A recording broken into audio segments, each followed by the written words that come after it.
করবার পর আমরা সেই সংস্কৃতের সহজ বঙ্গা অনুবাদ শ্রবণ করব। গঙ্গার জল যেখানেই থাকুক না কেন, তা নদী গর্ভেই থাকুক বা সেখান থেকে তুলে আনাই হোক, তুচ্ছ তাচ্ছিল্য করেন তিনি কুম্ভীপাক নামক ভয়ানক নরকে পতিত হন।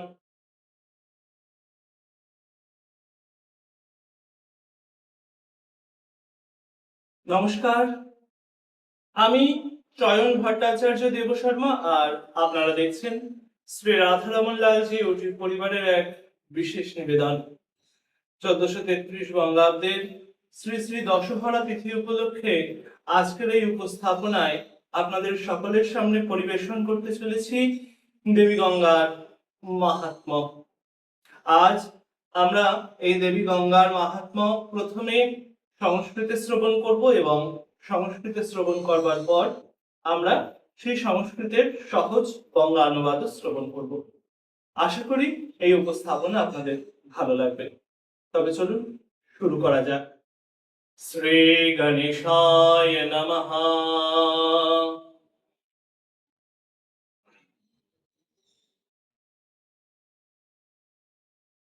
শ্রী গুরবে নমঃ। শ্রী গণেশায় নমঃ।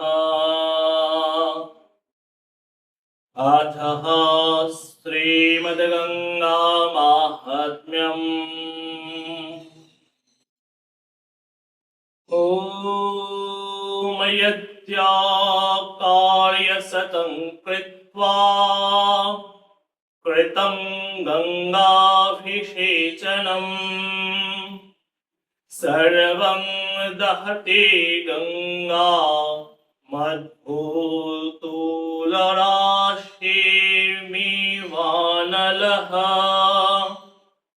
क्षेत्रस्थ्यामूर्धत्वं वापि शीतलामुञ्चाध्यापि वा गाङ्गेयं हरते तोयं पापमामरणकान्तिकम् कपटेन्यापि गङ्गायां स्नानदाने कर्म स्यात् यो लाभख्याते पूजां कुर्यात् सोऽपि दिव्यं व्रजेत्। ॐ गच्छं श्रेष्ठनाश्वपनम् ध्यायन् जाग्रदाभुञ्जन श्वासन वदन यः स्मरेत् सततं गङ्गां सा च मुच्यते बन्धनात्। भवनानि विचित्राणि विचित्राभरणाः स्त्रियः आरोग्यं विद्या सम्पत्ति गङ्गा स्मरणजं फलम्। यै पुण्यवाहिनीं सङ्खाः सत्कृता भक्त्यावगाहिता तेषां कुलानां लक्षन्तु भावत्तारयते शिवा। अन्धाः क्लीवाजरा व्यङ्गा पतिता रोगिणः हन्तजा गङ्गां संसेव्य पुरुषा देवै गच्छन्ति तुल्यताम्। स्नानमात्रेण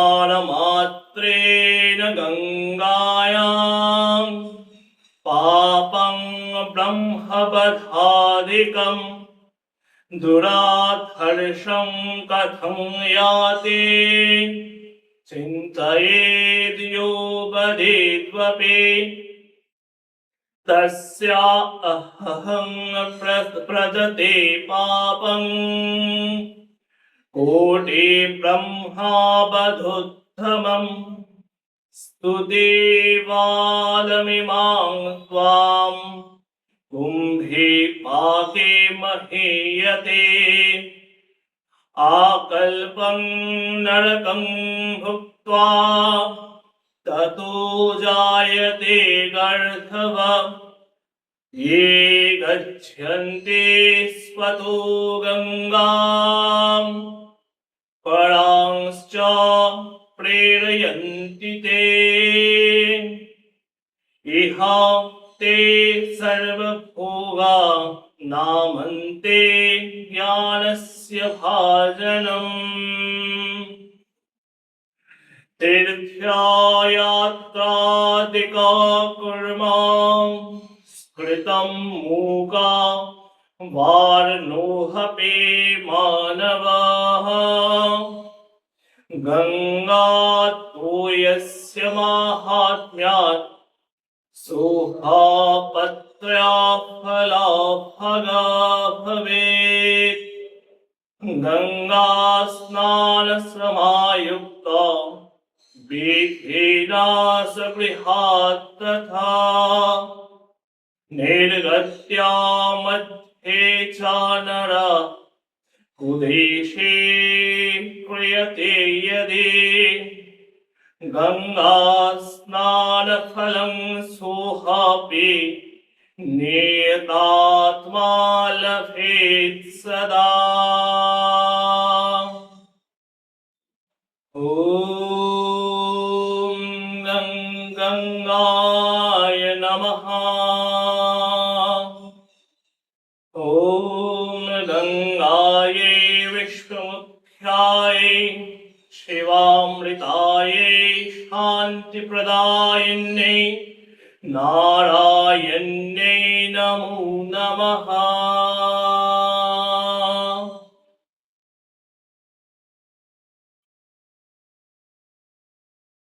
আমরা শ্রবণ করলাম দেবী গঙ্গার মাহাত্ম্য স্তোত্রম।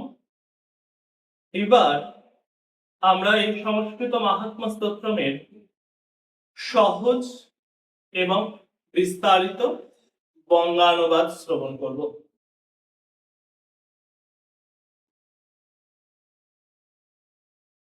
মানুষ যদি শত শত অকরণীয় পাপ কাজ করেও তবে গঙ্গার জল স্পর্শ বা গঙ্গা স্নান করলে সেই সমস্ত পাপ একইভাবে পুড়ে ছাই হয়ে যায়। যেমন অগ্নির স্পর্শে শুকনো খড়ের রাশি পুড়ে যায়, গঙ্গার জল যেখানেই থাকুক, গঙ্গার জল যেখানেই থাকুক না কেন, তা নদী গর্ভেই থাকুক বা সেখান থেকে তুলে আনাই হোক, কিংবা তা শীতল হোক বা উষ্ণ হোক, গঙ্গা জল মানুষের আমৃত্যু সঞ্চিত সমুদায় পাপ রাশি নিমেষে হরণ করে। যদি কেউ ছলনা বা কপটতা করেও গঙ্গায় স্নান দান প্রভৃতি কর্ম করে, অথবা কেবল লাভ খ্যাতি ও যশের উদ্দেশ্যেও এই কাজগুলি করে, তবে সে অবশ্যই মৃত্যুর পর স্বর্গলোক প্রাপ্ত হয়। চলতে ফিরতে বসতে ঘুমানোর সময়, ধ্যান করতে জেগে থাকতে, আহার করতে শ্বাস নেওয়ার সময়, কিংবা কথা বলার সময় যিনি সদা সর্বদা ভগবতী গঙ্গাকে হৃদয়ে স্মরণ করেন, তিনি সমস্ত জাগতিক বন্ধন ও পাপ থেকে মুক্তি লাভ করেন। সুন্দর ও বিচিত্র বাসস্থান, নানা অলঙ্কারে ভূষিতা স্ত্রী, উত্তম স্বাস্থ্য এবং ধনসম্পদ লাভ, এই সমস্ত কিছুই দেবী গঙ্গার নাম কীর্তন ও স্মরণের ফলস্বরূপ প্রাপ্ত হয়। যারা ভক্তি ভরে এই পুণ্যবাহিনী গঙ্গার জলে অন্তত একবারও স্নান করেছেন, কল্যাণময়ী জননী ভগবতী গঙ্গা তাদের বংশের লক্ষ লক্ষ পূর্বপুরুষ তথা উত্তর পুরুষগণকে এই সংসার সমুদ্র হতে উদ্ধার করেন। অন্ধ, নপুংসক, জড়বুদ্ধি সম্পন্ন, বিকলাঙ্গ, সমাজচ্যুত, চিররোগী অথবা সমাজে অন্তজ, এই সমুদায় ব্যক্তিগণ যদি গঙ্গার সেবা ও তার শরণাপন্ন হয়, তবে দেবতাদের সমতুল্য হয় এবং পবিত্রতা ও স্বর্গ লাভ করেন। গঙ্গার জল স্পর্শ মাত্রই ব্রহ্ম হত্যার মতন ভয়ানক ও অপরাজেয় পাপ কিভাবে দূর হয়ে যায়, এই বিষয়ে যিনি স্বয়ং প্রকাশ করেন, চিন্তা করেন বা কটূক্তি করেন, কুযুক্তি দেন, যিনি এটি বিশ্বাস করেন না যে গঙ্গার জল স্পর্শ তথা গঙ্গাকে স্মরণ করা মাত্র জীবকুল পাপ থেকে মুক্ত হতে পারে, যিনি এটি বিশ্বাস করেন না, তিনি মহাপাপের ভাগী হন।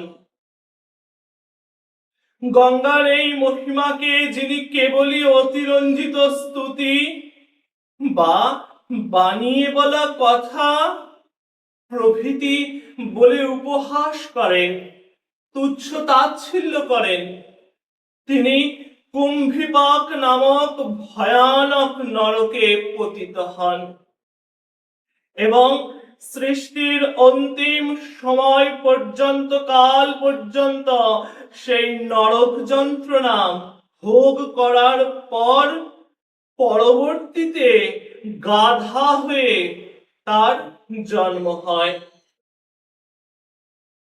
যারা নিজেরা গঙ্গায় যান এবং অন্যদেরও গঙ্গা দর্শন ও স্নানের জন্য উৎসাহিত করেন, তারা এই পৃথিবীতে সমস্ত জাগতিক সুখ ও ভোগ লাভ করেন এবং জীবনের শেষ ভাগে পরম জ্ঞান ও মুক্তি লাভ করেন। কোন মানুষ যদি সমস্ত তীর্থযাত্রা নাও করতে পারেন, তবুও গঙ্গার জলের অলৌকিক মাহাত্ম্যের কারণে তিনি এই গঙ্গা স্নানের মাধ্যমেই সমস্ত তীর্থের পুণ্য ফল লাভ করে থাকেন। কোন ব্যক্তি যদি গঙ্গা স্নানের উদ্দেশ্যে বিধি মেনে নিজের ঘর থেকে বের হন এবং গন্তব্যে পৌঁছানোর মাঝ পথে কোনো অপবিত্র বা কুৎসিত স্থানেও এমনকি মৃত্যুবরণও করেন, তবুও সংযত চিত্তে সেই মানুষটি সদা সর্বদা নিশ্চিন্ত ভাবে সম্পূর্ণ গঙ্গা স্নানের পুণ্য ফল লাভ করেন। এছাড়াও এটি শুনেছি অনেক গুণীজনের মুখে যে গঙ্গার পাশে বসে থাকা এবং গঙ্গার পাশে বসে থেকে দেবী গঙ্গাকে অবজ্ঞা করা, আর গঙ্গা থেকে শত সহস্র যোজন দূরে বসে থেকে দেবী গঙ্গাকে মনে মনে চিন্তা করা, এছাড়াও মনে মনে কেবলমাত্র গঙ্গা গঙ্গা গঙ্গা তিনবার গঙ্গা নাম করা অনেক শ্রেয়। যে ব্যক্তি গঙ্গা তীরে বসে গঙ্গাকে অবজ্ঞা করে তার থেকে বহু দূর, বহু ক্রোশ দূর গঙ্গা থেকে যিনি বসে মনে মনে গঙ্গাকে স্মরণ করেন তিনি উত্তম। এবং মনের মধ্যে তিনবার দেবী গঙ্গার নাম গঙ্গা গঙ্গা গঙ্গা, এই তিনবার গঙ্গা গঙ্গা গঙ্গা উচ্চারণ করলে দেবী গঙ্গার অপার কৃপা, অপার কারুণ্য রসে সেই ব্যক্তির জীবন পরিপূর্ণ হয় এবং তার কৃপা প্রসাদে এই জাগতিক সমুদায় ভোগবিলাস সহ পরবর্তীতে স্বর্গ ইচ্ছাধারী যারা তারা স্বর্গে যাবেন বটে, তবে যারা স্বর্গ ইচ্ছা করেন না তারা অবশ্যই ভগবত চরণ প্রাপ্ত হবেন।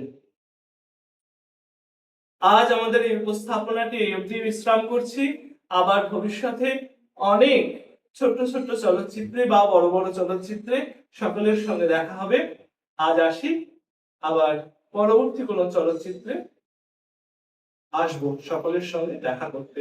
ততক্ষণের জন্য জয় জয় শ্রী রাধে, জয় জগন্নাথ, ভজনিতাই গৌর রাধে শ্যাম, জপ হরে কৃষ্ণ হরে রাম, জয় মা।